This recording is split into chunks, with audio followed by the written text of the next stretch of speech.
سلام تماشابینان گرامی، خلاصه خبرهای مهم 7 ایول تاجیکستان و منطقه را از پایگاه خبری بامداد برایتان پیشکش میکنیم. شروع میکنیم از یک نگاه کوتاه به سرخط خبر مهم روز. در این برنامه آدمربایی در دوشنبه ابوبکر را 3 روز در تاخانه محکم کرده برای آزادیش 30,000 سامانی طلب کردند. رئیس دادگاه ناحیه شمس‌الدین شاهین به لطکوب سرباز مرزبان متهم می شود. 20,000 طلب کرد. مدیر خواجگی جنگل ورزاب به پاره‌خوری عیبدار می شود.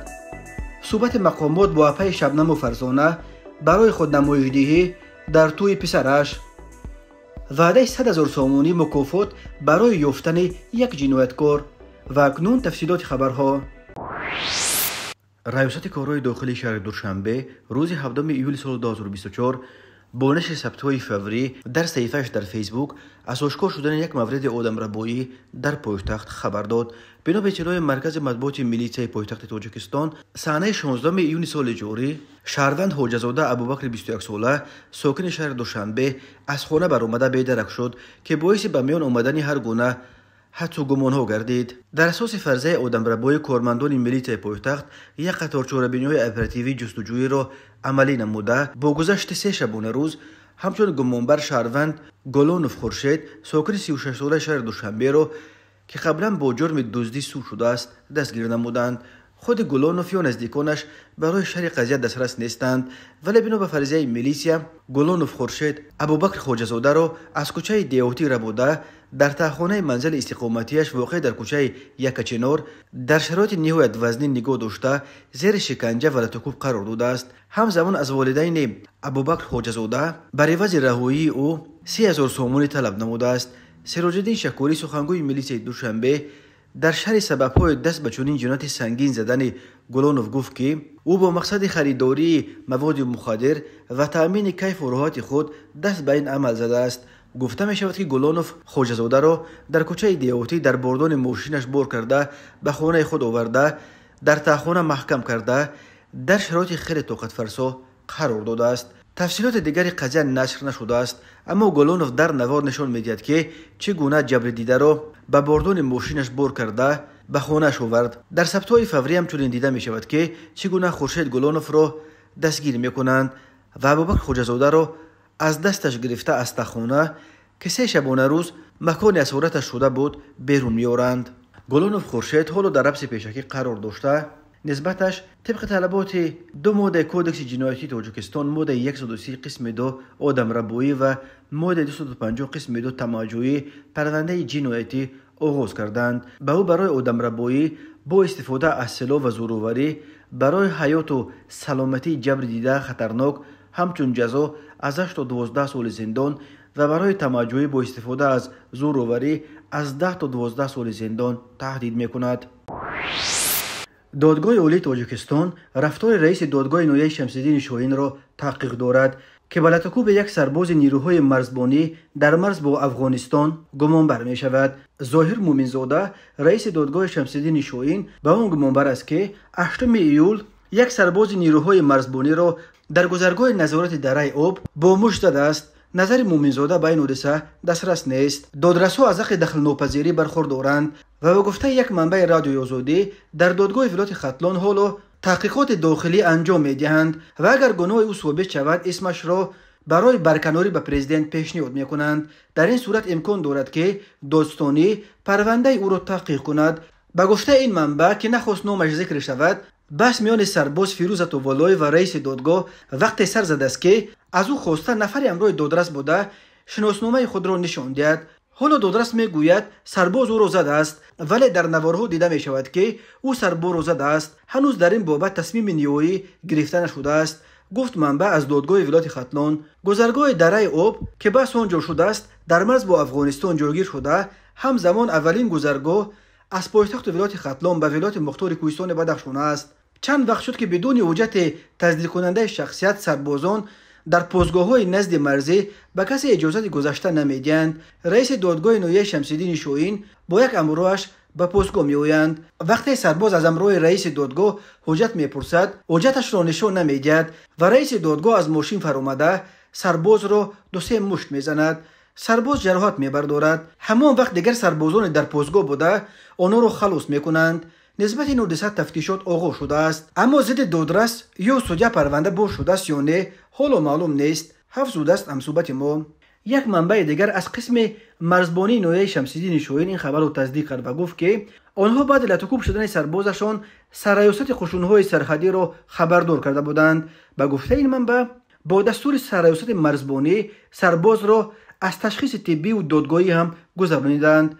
لطوکوب سرباز در کامراهای نظارتی نیز ثبت شده است.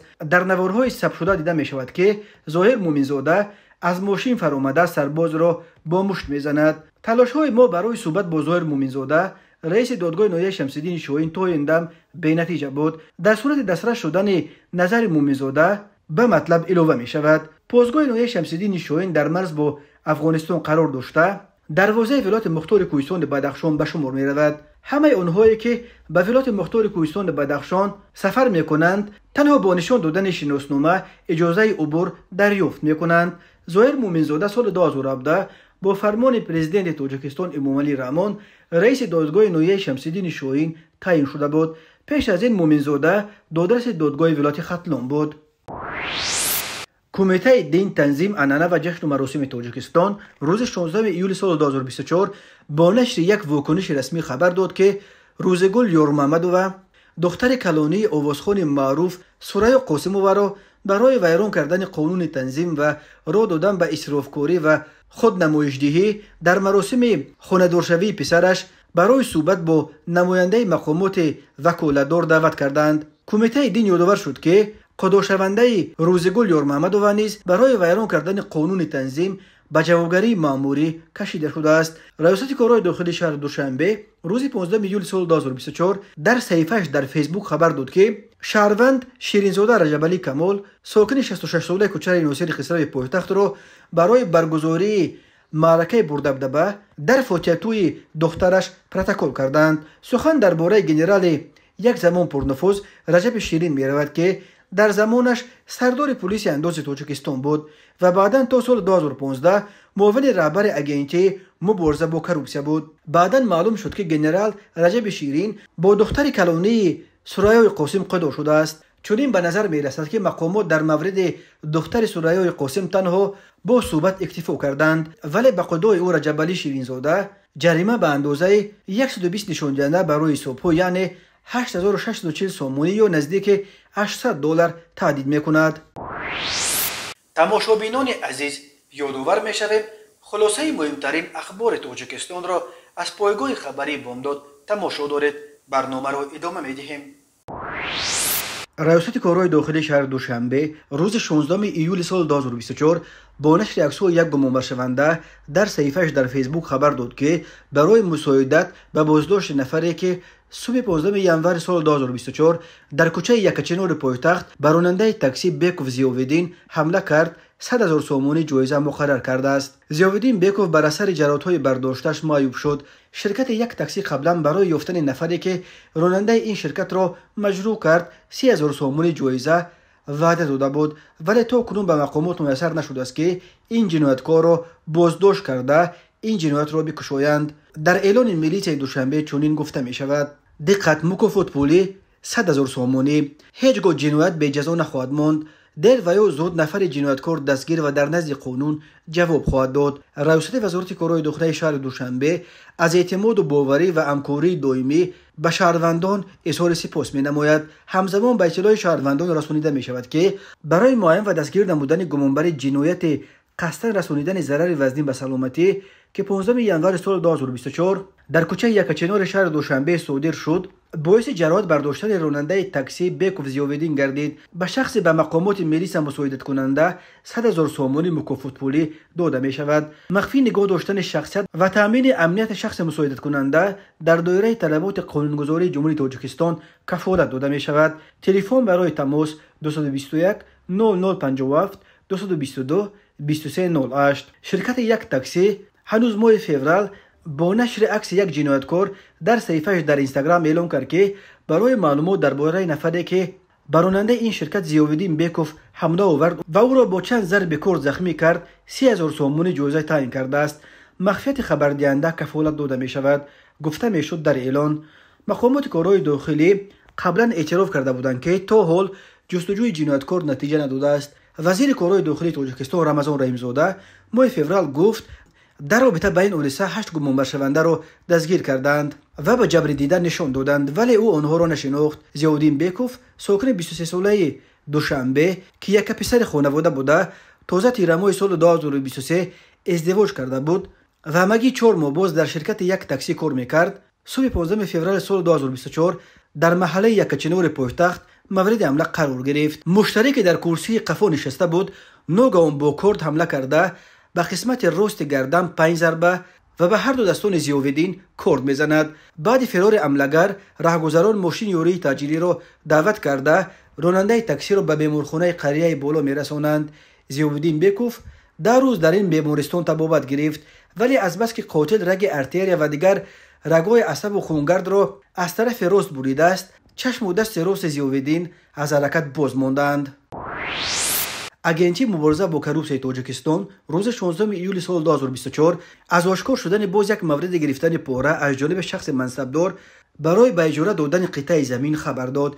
بنا به اطلاع مرکز مطبوعات اگنتی، با گذراندن چهاربینی اپراتیوی جستجویی معین کرده شد که مدیر مؤسسه دولتی خواجگی جنگل به نام خدای نظروف نویه ورزوب قربانوف ضمن فعالیت کاریش ماه سال 2024 از شهروند آو برای از حساب زمین‌های چراگاه امین مؤسسه به مدت 20 سال به اجاره دادن 200 گکتار قطعه زمین مبلغ 20,000 سومانی برابر تقریبا $1,080 را به صفت پوره طلب نموده، خود همان وقت در 2 مورد مبلغ 10,000 سومانی و تقریبا $900 را گرفته است. مرکز مطبوعات اگنتی مبارزه با کروپسیون می‌افزاید در این اثنا از حساب کارمندان مقامات گروه اپراتیوی تفتیشاتی تأسیس داده شده با گذراندن چهاربینی دخلدار قربانوف بعد اضافتا گرفتن مبلغ 10,000 سومانی از شهروند آو در اتاق کاری خود دستگیر گردیده دلیل‌های شایع از او یافته گرفته شد. خود قربانوف یا نزدیکانش برای شرح قضیه دسترس نیستند.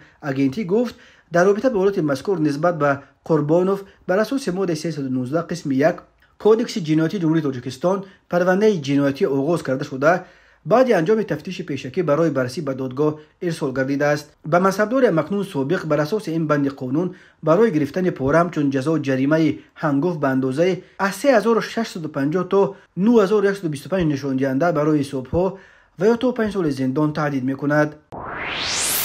14 ایول سال 2024 تخمیناً ساعت 16:30 راننده اتومبیل تمغه خوندای الانترا عطایف نور محمد سال تولد 1994 ساکن نویه خوولینگ هنگام حرکت در روی اتومبیلگرد جماعت ضیاءت غفار میرزای نویه مذکور از عهده اداره واسطه نقلیات نبرآمده به طرف چپ کنار راه رفته به چقوری 6 متر سر و زیر شده است. در نتیجه مدینو و دنیا بیگم فیض‌الله‌ایونا سال تولد 1970 ساکن نویه مذکور اجرات‌های برداشتش در بیمارخانه به هلاکت رسیده است. همچنین 2 فرزند خردسال راننده ماشین مقصود جانزاده احمد جان نور محمد سال تولدش 2022 و مقصود جانزاده عبدالرحمن نور محمد سال تولدش 2023 ساکنان نویه خوولینگ در جای حادثه به هلاکت رسیدند. 3 نفر مسافران اتومبیل مذکور به سلامتیشان جراحت‌های گوناگون جسمانی برداشته در بیمارخانه بستری گردیدند. از روی این حادثه تحقیقات ادامه دارد. به شعبه وزارت کارهای داخله در نویه شامنصور عریضه مرد 36 ساله ساکن شهر وحدت وارد گردیده است که 12 مارس سال 2024 مرد 28 ساله ساکن شهر مذکور هنگامی در شهر دوشنبه قرار داشتنش با روی فریب به باوریش در آمده از او 540,000 سومانی گرفته وعده داده است که در مدت کوتاه آنها را برمیگرداند، اما تا حال او را فریب داده مبلغ‌های گرفته‌اش را بر نگردانیده است. اینچنین به شعبه وزارت کارهای داخله یک در نویه شامنصور با عریضه زن 45 ساله ساکن نویه رودکی مراجعت نموده است که 14 دکتر سال 2022 زن 50 ساله ساکن شهر دوشنبه با روی فریب به باوریش در آمده برای خریداری نمودن خانه استقامتی از او مبلغ $30,000 امریکایی را گرفته به منفعت شخصیش صرف نموده تا حال آنها را برنگردانیده است. عاید به این حادثه تفتیشات ادامه دارد. به شعبه وزارت کارهای داخله در نویه کوشانیان عریضه جوان 24 ساله ساکن نویه مذکور وارد گردیده است که شب 13 و 14 ایول سال 2024 شخصان نامعلوم با روی پنهانی به مرکز بازی‌های کامپیوتری در آمده از آنجا 2 عدد تجهیزات سونی 5 که ارزش عمومیشان 22,000 سومونی را تشکیل می‌دهد دزدیده از جای حادثه غیب زدند. هنگام گذراندن چاره‌جویی اپراتیوی جستجویی از جانب کارمندان میلیسیا معاین کرده شد که این جنایت مذکور را دو جوان 18 ساله ساکنان ناحیه یووان صادر نمودند. به شعبه وزارت کارهای داخلی یک در ناحیه شاه منصور با عریضه مرد 40 ساله ساکن شهر دوشنبه مراجعت نموده است که شب 13 ایول سال 2024 به مغازه او واقع در شهر دوشنبه شخصان نامعلوم با راه پنهانی در آمده از آنجا 35,000 سومونی را دزدیده از جای حادثه غیب زدند. هنگام گذراندن چاره‌بینی اپراتیوی جستجویی از جانب کارمندان میلیسیا معاین کرده شد که این جنایت را مرد 34 ساله ساکن شهر وحدت صادر نموده است. از روی این حادثه ها تفتیشات ادامه دارد. تماشابینان عزیز و گرامی، این بود مرور به خلاصه چند خبر مهم امروز تاجیکستان. خبر و گزارش های بیشتر از تاجیکستان و درباره تاجیکستان و اطراف آن را در سامانه پایگاه خبری بامداد در این نشانه پیگیری نمایید: www.bomdad.com. خوش باشید.